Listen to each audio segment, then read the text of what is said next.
My status hasn't changed that much since the last few people that asked. How are you? I'm doing a little better now. I'm a supernatural baby, so if my facts are a little off, I'm sorry. And Wait, you're the biggest baby I've ever seen. I didn't start washing out till like a year and a half ago. How are you all the way through? Yes. Really? How long did it take you to binge watch? My husband and I, before he left, we locked ourselves up in a hotel room for 72 hours and binge watched 5 seasons.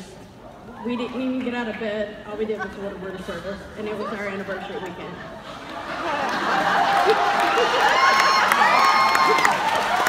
You have my daughter to thank for introducing me to you.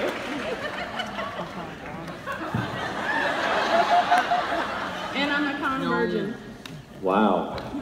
So did you go like right directly from the hotel room to like a psychologist's office? I mean, that sounds like a form of torture, what you just described. 72 hours straight?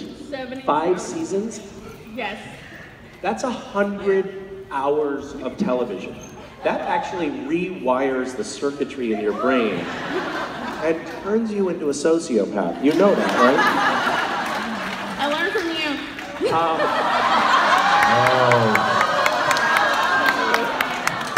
That's not my question. Hard truths. Yeah. Well, it's good to hear it from someone, you know, other than my coworkers, for sure. My question is, how do you get Supernatural out of your head after watching it for 72 hours straight? Okay. I love all the work. What was your sleep cycle in that phase? Like, would you doze off and then wake up again? No, I don't think we actually slept till we returned home. I can't remember even getting an hour of sleep. Okay, this is not a healthy thing that you're describing. And we weren't doing anything except watching Supernatural. And we were a married couple. Okay, that's starting to sound like a very, very harmful drug.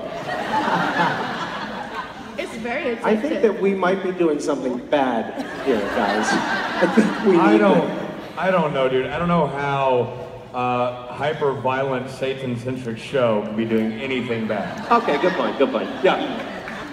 What's your question? I love all the work that you've done with Gish Wish and Random Acts.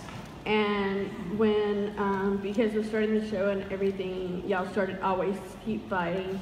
Was there one of the main motivations that y'all started to do to help sources for people that have mental health illnesses and disorders? And are y'all going to expand that to help families that are in the military, especially Gold Star families like me and soldiers that have PTSD? That's an awesome question. So let me just make sure I understand. So you're asking like the crisis support hotline that we're doing? Is that what you're talking about? Say that one more time. The crisis support hotline that we're doing? Are you talking about, are we expanding services there to include PTSD? Or are you talking about just... Were you doing it before, and are you going to expand out? I think the answer to that is yes, we are trying to do so. So right now, the mental health stuff that we're doing is essentially it's in beta, so we're expanding slowly so that we can have enough capacity. We have to train people. We had like 11,000 people apply to help on the crisis support hotline, and those people all need to be vetted. Only a fraction of them will make it through that vetting process, and then those people have to be trained, and supervisors have to be trained. It's kind of like a big operation. So we're trying to expand into anti-bullying, and we can talk. We're talking to Chase Masterson and her organization. It's something that I didn't have a lot of experience with. Like online bullying didn't exist when I was a kid because online didn't exist. But there was, there was obviously bullying, but I think it was a little bit harder to do because you had to get out of your house and go, to the schoolyard and bully somebody in person. But now it's super easy. You can just, conveniently log on and be a jerk.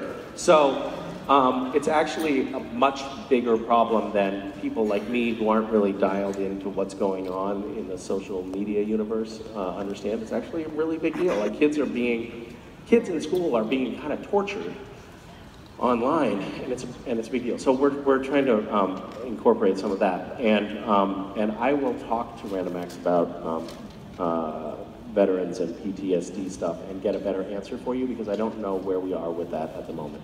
Yeah, was Jared your motivation, or were you doing something before? Jared, I think Jared tapped into something that was there, and there was a big outpouring of support for those campaigns that he was doing.